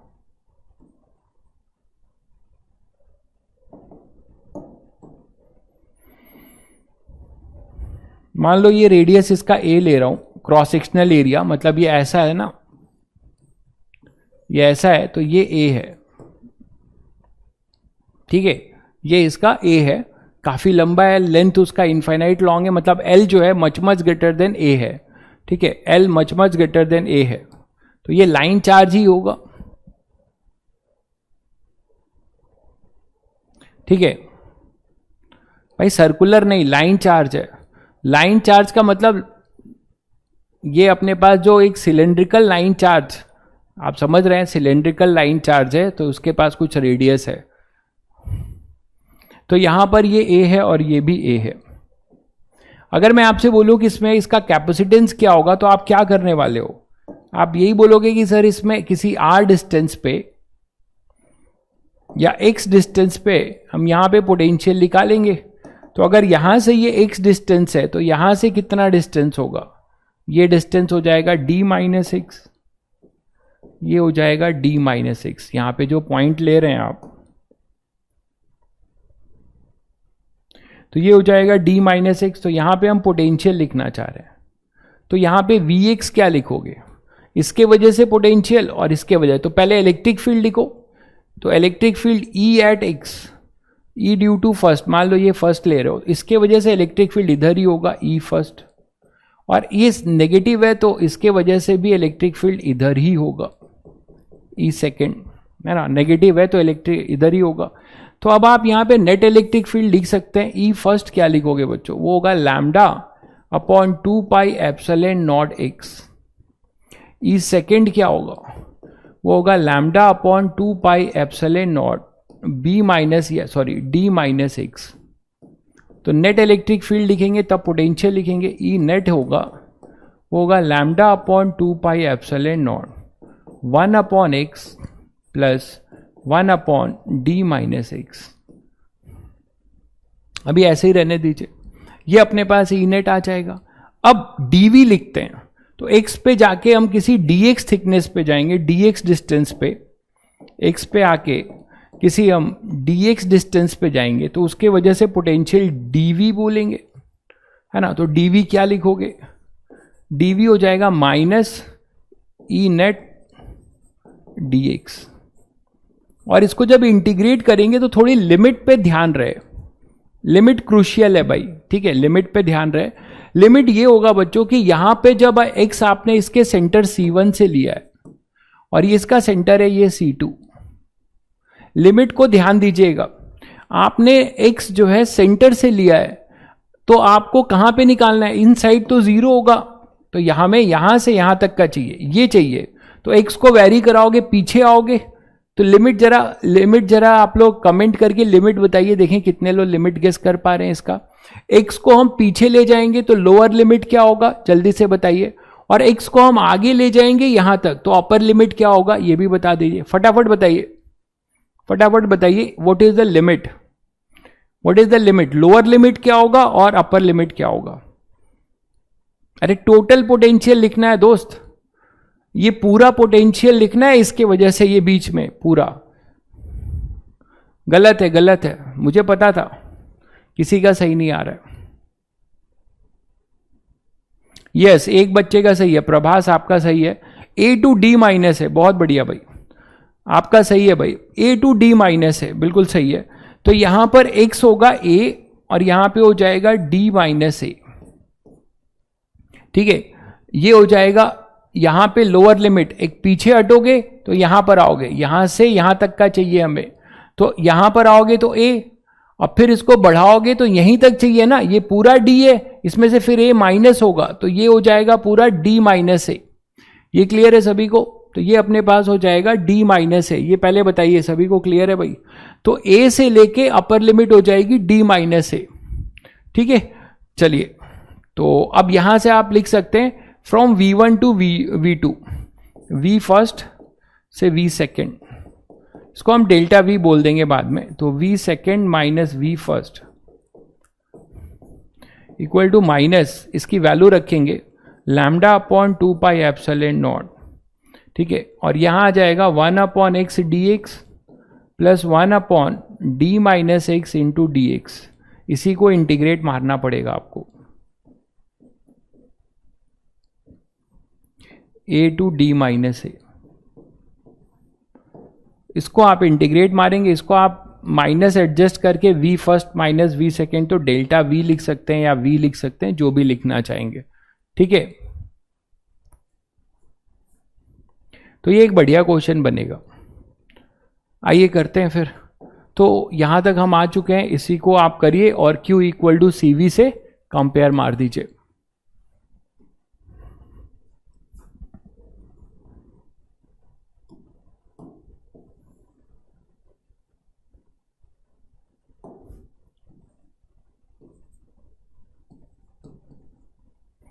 तो इसको आप माइनस को इधर ले आ रहे हैं और इस जो भी आ रहा है v first minus v second, इसको आप v लिख सकते हैं, जो भी लिखना चाहिए। तो lambda upon 2 pi epsilon not, ये हो जाएगा ln d minus A upon में a, d minus A upon में a माइनस ln, इसको जब करेंगे तो d minus of d minus A, मतलब ln a upon D minus A. Check करिएगा भाई, देखिएगा कोई दिक्कत है तो बताइएगा।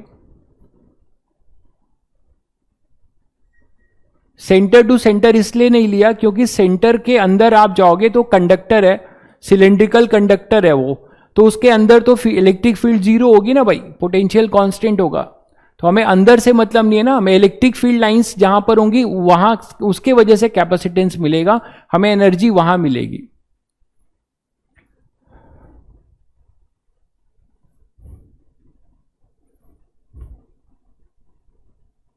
तो इसको और क्या लिख सकते हैं, ln upon 2 pi epsilon not, ये माइनस एडजस्ट कर सकते हैं, तो ln d minus A upon में a, और इसको अगर मैं प्लस लिख दूं तो फिर से ln d minus A upon में a लिख सकता हूं माइनस एडजस्ट करके।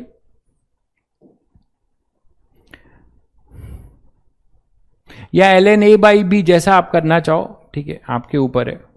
ln a बाई बी, तो इसको 2 टाइम्स, तो 2 कैंसिल हो जाएगा, तो lambda upon pi epsilon not ln d minus A upon A, d minus A upon में ए, चेक करिएगा एक बार, d माइनस ए अपॉन ए, तो this is delta v, this is delta v।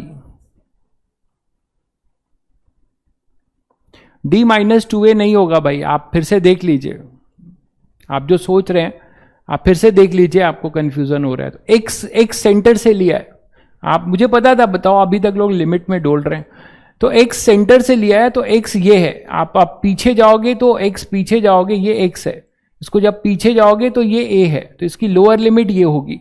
x को फिर बढ़ा रहे हैं, यहां से बढ़ा रहे हैं और यहां तक आ रहे हैं, तो यहां तक की हमें x चाहिए, तो इसको d से, ये d है, इसमें से a माइनस कर देंगे तो ये लिमिट हमें मिल जाएगी, अपर लिमिट मिल जाएगी। मुझे पता था बहुत लोग अभी लिमिट में डोल रहे हैं, दैट इज द प्रॉब्लम। आप 1 साल से पढ़ रहे हो, कितनी बार आपने लिमिट लिया इन चीजों को। भाई देखिए, मैं इसलिए बार बार तुम लोगों को बोलता हूं कि अगर ये आदत नहीं गई इस तरीके की सोचने की, तो आपको एग्जाम में भी आप वैसे ही उल्टा सोचोगे, क्योंकि 1 साल से पढ़ रहे हो आप, 1.5 साल होने वाले हैं, तो अगर आप अप्रोच नहीं डेवलप कर रहे हो तो वो दिक्कत है, पढ़ाई में दिक्कत है। यहां पे अब आप बोल सकते हो कि लैम्डा को आप क्या लिख सकते हो, लैम्डा को आप Q लिख सकते हो, Q बाई L लिख सकते हो, है ना, L के टर्म्स में लिख ले रहे हैं, क्योंकि जब तक आप Q नहीं लिखोगे तब तक आप उसको क्या करोगे,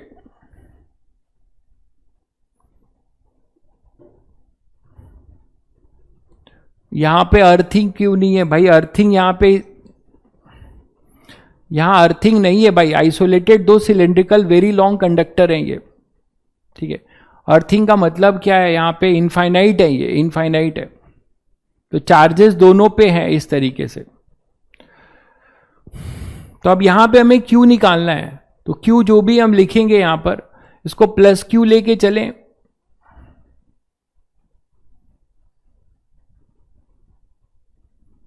तो Q बाई लैम्डा को Q बाई L लिख सकते हैं, लैम्डा को हम लोग Q बाई L लिख सकते हैं, ठीक है, जिसमें L क्लियर होना चाहिए कि वो मच ग्रेटर देन A है ना, L much greater then A है, ये क्लियर होना चाहिए, तभी आप इसे इनफाइनाइट बोल रहे हैं, ठीक है। तो यहां पे आप इसे Q बाई L लिख सकते हैं,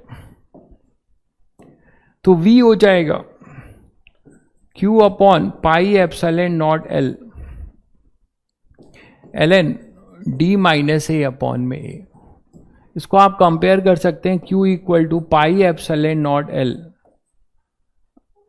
अपॉन में ln D minus A upon में A इंटू V। तो कैपेसिटेंस आ जाएगा इस सिस्टम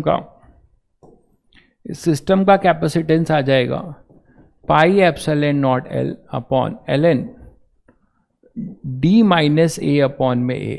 एक तो ये लिख सकते हो, ठीक है। अब यहां से ये तो जनरल है, मान लो इसमें भी आपको एक कंडीशन देता है, कि D if D is much greater then A, D भी बहुत बड़ा है, तो यहां पे आप एजम्पशन यूज करा सकते हो, C equal to pi epsilon naught L, और जब यहां से D कॉमन लोगे, D बाई A,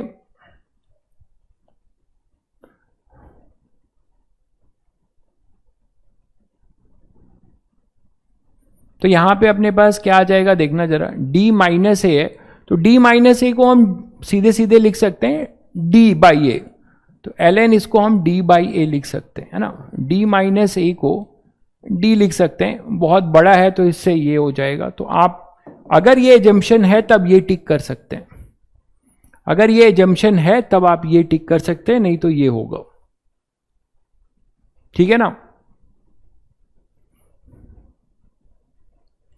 तो इस तरीके से आप किसी दो इनफाइनाइटली लॉन्ग, मतलब केबल देखियो, ये मैंने क्या निकाला है बताओ, ये मैंने कहां से सीखा था पता है, ये मैंने सीखा था इलेक्ट्रिकल, अपना जो मेरा ट्रेड था इलेक्ट्रिकल इंजीनियरिंग, तो इलेक्ट्रिकल इंजीनियरिंग में जो आपने हाई टेंशन लाइन देखी है, हाई टेंशन लाइन देखिए, बहुत इंटरेस्टिंग है electrical engineering. High tension line में जो केबल जाती हैं सर्कुलर, आपने देखा होगा ना, दो केबल जा रही है, उनके बीच में ये मैग्नेटिक फील्ड और इलेक्ट्रिक फील्ड जनरेट होती है। तो उसके मैग्नेटिक फील्ड और इलेक्ट्रिक फील्ड, आगे आप पढ़ेंगे, अगर मैग्नेटिक फील्ड हो जाएगी तो उनके बीच में अट्रैक्शन भी हो सकता है मैग्नेटिक फोर्स के वजह से। तो वो टच ना हो, उसके लिए हम लोग उसको सैगिंग करते हैं, झूले की तरह से। आपने ये देखा होगा, कभी ये नहीं सोचा होगा कि जो ये लाइंस जाती हैं, इसको हम सैग क्यों करते हैं?